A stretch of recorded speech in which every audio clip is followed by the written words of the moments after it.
All right, we are at a beautiful sunrise here in Boca Raton, Florida. I hope this amazing view finds you well wherever you are in the world. And having an interesting morning reflection. It was a good night last night. I watched the football game. The Pittsburgh Steelers, who are 11-0, going against the Washington football team, who I think was 4-7 prior to last night's game. And there's an interesting play. You see, the end score was that Washington beat the undefeated Pittsburgh Steelers team, and that's absolutely fact. What was problematic for me, and it was interesting because it was one of the few football games I've watched in its entirety this year, was the last play prior to the first half ending. So, whether or not you're a sports fan or a football fan, here's how, from my memory, and I'm no football expert, but here's how it unfolded. So apparently, I believe it was like third down and some yardage to go for Washington, who was in field goal range, and the quarterback had some play where he ended up with the ball at the end of that play, which met it into a fourth down, and the clock was ticking. And the clock was ticking down with only seconds left, and that meant that the quarterback and his offensive team would have had to, the running backs and wide receivers would have to get off the field and bring in the kicking team for the field goal with no timeouts and the clock ticking. So what happened is, my son, who, by the way, is a Pittsburgh Steelers fan and is down here in Florida visiting us, we're having a blast, and that's why I was watching the game. He was like, all right, the clock's going to run out before they kick it. And then the clock stopped. And we're all sitting there wondering, what the heck is going on? How'd the clock stop? Why did the clock stop? Which allowed Washington's kicking team to get in. And then the ref comes on and says, the refs didn't have time to get a ball onto the field, so we stopped the clock. And when you reviewed the play, the quarterback, who had the ball at the end of the play prior, walked off the field with the ball. Now, that confounded the refs, who in essence were bulldozed by this quarterback, and instead of demanding and pulling the ball from him, they're like, oh crap, we now don't have a ball, we have to stop the clock. Well, on the on the opposite side, if, for instance, and this is something, I played Pop Warner, Pee Wee football, Vince Lombardi, the tiny football, and when I was young. And you learn this stuff, and they're like, look, if you're on defense and there's the clock ticking, don't kick the ball away and the clock's ticked away because the ball was unable to be fetched. That's a penalty. You can't do that. That's illegal. That's cheating. Well, similarly, I submit to this hypothesis that quarterback knew exactly what he was doing by walking off the field and was taking a risk. Like, hey, the clock's either going to run out, which it would have ran out anyhow prior to us getting the proper team members on the field to get in position and hike the ball and kick the field goal. So in essence, nothing lost, but huge gain if the refs were confused. The refs did stop the clock, and now his kicking team was able to get on the field, get properly placed. The clock is not ticking, and it wasn't going to start clicking again until the ball was snapped, and it worked in his favor, and it slipped by. And here's the thing.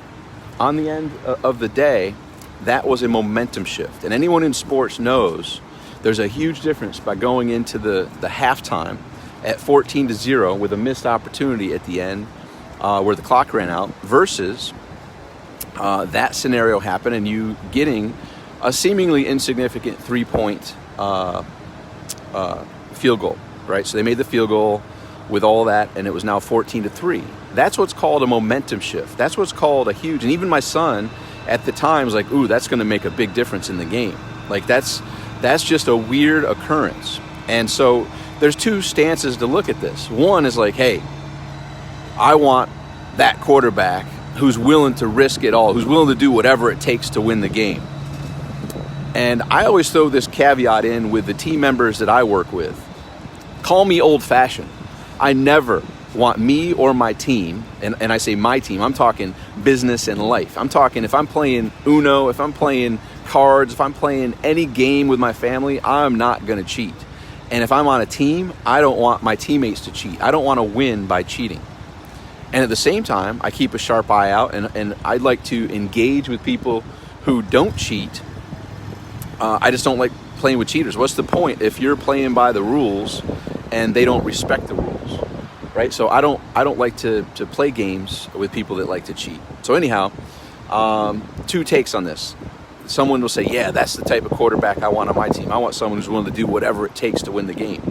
Now, when I'm coaching and when I'm leading teams in business or elsewhere, I put in a caveat. I say, I don't need to say this last part, but I think just to remind everybody, this is how I feel. I want us to leave it on the field. I want us to give it our all and do everything that it takes, go as long as it takes, as hard as it takes, give it our all with the caveat, ethically and honestly, right? I don't want anyone to think, oh, I want to do whatever it takes to win, meaning no rules are off limits. Like everything is on the table. Cheating is allowed. That's not who I want to engage with. So for the people, and by the way, this is just a football game, meaningless in life, but has many lessons in other areas. There's fans that are like, yeah, that guy is the best. That's amazing. You see what he did there? That was great. And he didn't get caught. And so do you want a cheater who obviously cheated but didn't get caught? Or would you rather win fair and square? And that's the question. So long story short, my take on it is good for Washington for winning and beating Pittsburgh Steelers, who were undefeated at the time. However, that in my guess is probably going to be whitewashed. It's probably not going to be examined. It's probably not going to be talked about much because the refs dropped the ball. The refs allowed that player to bulldoze them, and it hurt the other team. So the way I like to share cheating, it's like the WWE, which is fake anyhow, but the refs in the WWE, where there's the bad person who's throwing salt in someone's eyes and kicking them in the groin, and the ref's distracted looking the other way, and then when the ref turns around, oh, I didn't see it, it doesn't count. So the other person's penalized for the cheating happening by someone else. But so the Steelers were penalized in that scenario. The refs let it happen, and it all was due to the quarterback taking that risk. He was willing to take the risk pretty much under the assumption, like, look, they're going to let the clock run out. We probably would have let the clock run out. We wouldn't have had time to get our kicking team in place anyhow. But it confused the refs enough to where they stopped the clock, and it changed the momentum of that first half, which changed the trajectory of the entire game potentially, right? So just an observation from a simple game that does have things in life. Now, here's the other caveat, and this was something in my naivety I thought many people felt like I do, and many people will do whatever it takes to win ethically and honestly. Well, what I found is that's not the majority.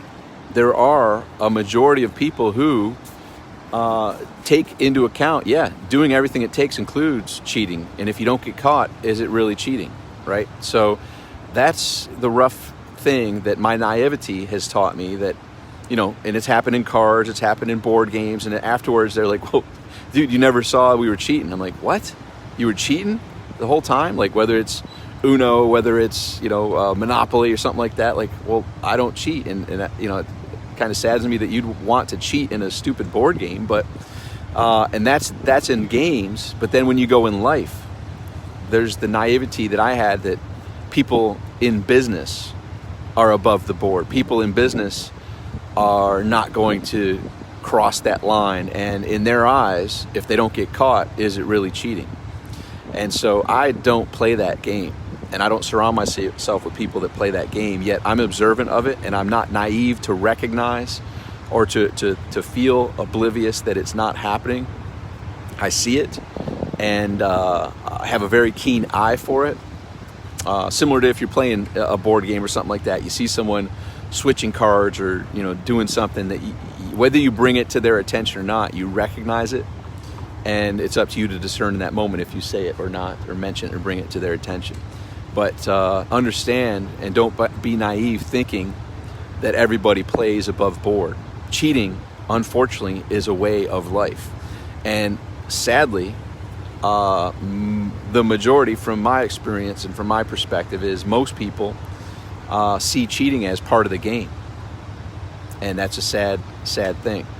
But so what can we do to get an advantage? So think back to Wall Street, the movie with Wall Street. You know, greed is good, and the guy was willing to go work at that company as a janitor to get inside information, things of that nature. That planted seeds, and that opened some people's eyes to there's more happening in the world, and there's a lot of backdoor things happening that are not above board, that are devious, that are manipulative, that are taking advantage to get that advantage in a not ethical and honest manner, aka cheating. Cheating, unfortunately, is there, and it's up to us to demand that that's just not how we aren't going to accept it. We aren't going to not pay attention to it. So anyhow, that is one small instance that is insignificant in the game of life, from the way I'm concerned, but it had ripple effects that trickle into other areas of life. And it was just interesting to observe with the kids and assess it afterwards. And now the question is, will it even be addressed? And who cares? But as you may notice, sports is a whole billion-dollar industry, multi-billion-dollar industry, which has its own 24-hour news and things like that. So is that even going to make the news and be discussed? And will the refs be modifying their choices when situations like that occur? Because guess what? That opened the eyes to, oh, wow, that's a play now.